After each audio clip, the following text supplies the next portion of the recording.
Good afternoon. Howdy, howdy. Gotta hydrate because we got a big topic to tackle today. So, Lyme Disease Awareness Month is actually coming up next month. But this week, actually, I wanted to talk about some tick basics that I feel like general society isn't always on the same page about or knowledgeable about.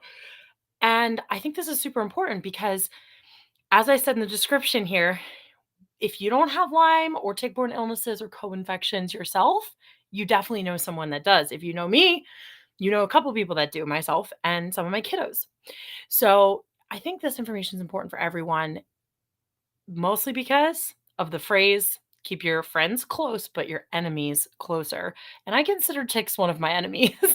And I really work hard to know about them so that I can avoid them and not have them launch their attacks on me or influence my life in any kind of negative way any more than they already have. Because knowledge with action is power. You'll have to excuse my voice. It is a little strained today, but let's chat because we're getting into the season, even now, early spring here in Pennsylvania, where ticks are active and they are coming out of hiding and out of the winter months. If they already haven't even been active, there are some occasions where ticks are even active in the winter. And we're going to get to that. I'm going to give you some tick basics and kind of like their habits as a very broad overview. So you can kind of make a plan to hopefully be protecting yourself, your loved ones, and offer education to anyone else that might need it, right? So if you are catching this on YouTube, make sure you like and subscribe. And if you're catching the replay, hey, happy replay. You can always hit the bell too to get notified of any new lives that I do here. And if you're not over in Lyme-y and Crunchy already, that's my holistic Lyme healing community. It is linked below in the description. You can hop in there anytime. It's an awesome community resource for more education like this, but also a lot of healing tools as well. And I'm actually going to be talking about this topic in more detail over there. So if you'd like even more facts and information for yourselves and your loved ones, you're going to want to be in there and start learning, right? It's a great place for those healing Lyme, but it's also a great place for those supporting those that are healing from Lyme, even if you don't have it yourself. You're welcome there still too for knowledge and the benefit of knowing. Like I said, knowledge with action is power. Okay, let me get to my notes. We have a lot of kind of facts to cover, but here's why. I was bit by multiple ticks hiking and probably even in my own yard and all kinds of stuff in the central Pennsylvania area as a child. And even my physician did not have knowledge to take appropriate action, never mind my parents knowing or me knowing. I was a kid. So while society as a whole is a little more knowledgeable now, there is still a gap, a knowledge gap about ticks and Lyme transmission and all kinds of other co-infection transmission included in that.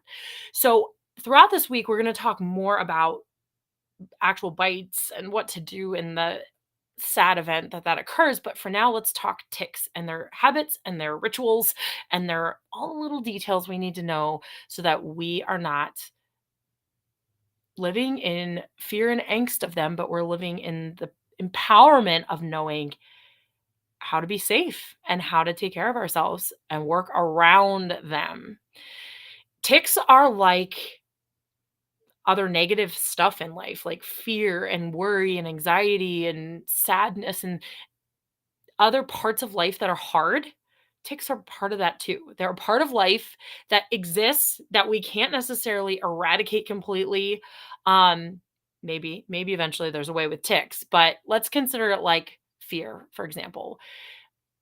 It's something in life that exists that we experience that we get to feel as humans. Well, we get to dwell in the same habitat as ticks for the most part, unless we live in Antarctica, right? And we have to learn to live with that annoyance cropping up sometimes, but it doesn't mean that it has to control us and control our every move, right? We can live in perfect harmony and safety. Okay. So here's how. Let's talk. It's okay to have a healthy fear and avoidance of ticks, right? Um, there are, if you didn't know this, kind of grosses me out to think about this, over 900 or roughly 900 different species of ticks out there that we know of. They are from the same class in the classification system as spiders, the arachnids. So therefore, they also have 8 legs. They are not a spider, but they are from that class. There are actually hard shell and soft shell species of ticks. Sounds like a crab, doesn't it? Right? Arachnids. And there are 4 life stages for ticks: the egg, and then 3 more developmental stages: the larvae, the nymph, and the adult tick. Okay. And all of those 3 stages beyond an egg feed. They feed on a host, and they are obligate feeders, I believe is the term, just meaning that they feed on blood, living hosts' blood. We already kind of know this, right? They need blood to survive and to develop. So they, depending on the type of tick and the type of life cycle it, has, it will have various feeding patterns and various needs. And I'm not going to get into all of that, but just know that some ticks attach, feed, detach, look to attach and feed again as they develop, and some attach and feed and stick with like one host. Some have multiple hosts. So you kind of may not know, unless you're really, really tick savvy, what you're dealing with in terms of how many hosts this tick has had, how many other things has it bitten, and how much blood transfer has occurred with all of that. I know it's gross, but we got to tackle these guys. So, ticks like cool, wet areas, and they exist worldwide for the most part. Yes, they're more prevalent in certain areas than others. But just because you live in, I don't know, Florida, doesn't mean you're never going to experience a tick. You might have a less of a chance than you would in Pennsylvania with me, but it's not outside the realm of possibility. So if you have doctors or people telling you, oh, this isn't where ticks live, it's not a concern, or you can't possibly have Lyme disease because you're from this state or this country, it may not be true. Okay. It may be old information, outdated information. Ticks like shade and protection, actually. So they like things like low brush and unkept grasses and leaf piles and bushes and wood piles, low hanging branches, sometimes even, or unkept tree lines, especially. So they're not only like in the woods, and they're not out to like jump on you and get you. They usually like to plan an attack by like grabbing onto a host as they brush by. So they're not like dive bombing you and falling from the sky to attack you, typically, I guess, unless they got knocked off of something. But they might stand up on, whatever surface they're on, lower to the ground, and use their um like front legs to latch on to skin or clothes or fur if they're attaching to animals. So they share habitats with other hosts that they like, other animals like mice, deer, and birds, for example, can be other animals as well. And those are often hosts for them. Like I said, they thrive off of the blood of living creatures. They like us too, us humans. And usually they like larger animals as they grow bigger in their life cycle and become adult ticks. So they kind of might adjust their feeding patterns to different size creatures, but that doesn't mean you as a human couldn't be bit by a tick nymph, for example. My kiddos have. And even in this month of April that we're in, we've had um, a large number of tick bites, actually, because usually this is before we learn to treat our yard and to be a little more preventative earlier in the season. We've gotten hit before. So live and learn, right? So it's kind of not too early in most places for excuse me, for ticks to be popping up. Okay, so I've got further information about all of this that I'm going to share over in Lyme-y and Crunchy that's a little more detailed and a little more specific about what you're looking for in ticks. But Like I said, for these purposes, their limbs on the ticks allow them to easily latch onto fur and clothing and skin. Okay. So they actually then, once they're latched on, look for a convenient place to embed. And I don't want to get into gory details, but yes, they use their barbed mouthpieces to embed in your skin or the host skin to eat the blood of the host. And they gorge on it. They stay attached usually until they're removed or until they remove themselves because they're fully engorged. Um, Ticks become active when temperatures are above freezing. So if you don't have a strong freezing winter or you have a more mild winter, you may have ticks through the winter or in at times throughout the winter. We have had instances, my Lyme provider actually has had years of winter bites at her clinic, like February, when we've had unseasonably warm temperatures. So that's why, as I was saying, it's like kind of can always be tick season. That's what I'm referring to, just in the fact that temperatures can help, but if it's staying above freezing, there's the potential for tick activity. Um, Adults are usually the earliest out in spring, and then nymphs become more active as spring becomes later and summer starts. And then by the end of summer, by late summer, larvae are more active as the ticks are reproducing and their life cycles continue. But this isn't an exact science, so it's not that you're not going to get bit by an adult tick in the fall. You very likely still could. So don't let this give you so much peace of mind that you're not still preventative and doing your due diligence, right? So, we will talk more in Limey and Crunchy about some studies of actually some interesting facts about what trends recently. I've got three that I'm going to mention. There are more than that out there, but three main trends that actually are making ticks more prevalent currently.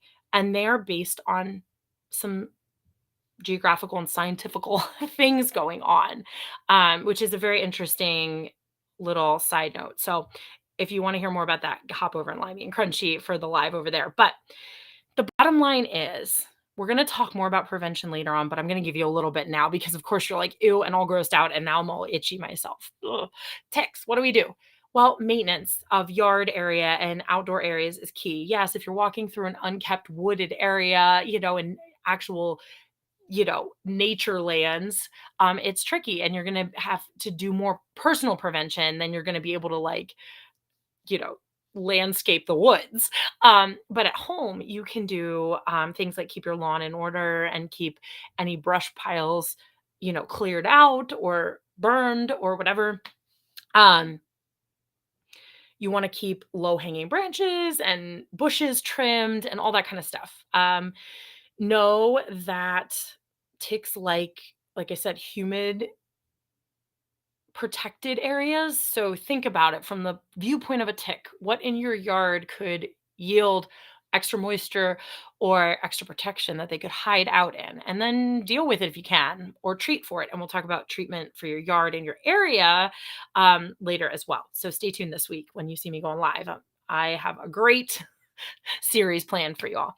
So knowing the type of tick is something a lot of people want to know. What kind of tick is this? Is this a deer tick? Because, well, then that means maybe I have Lyme disease.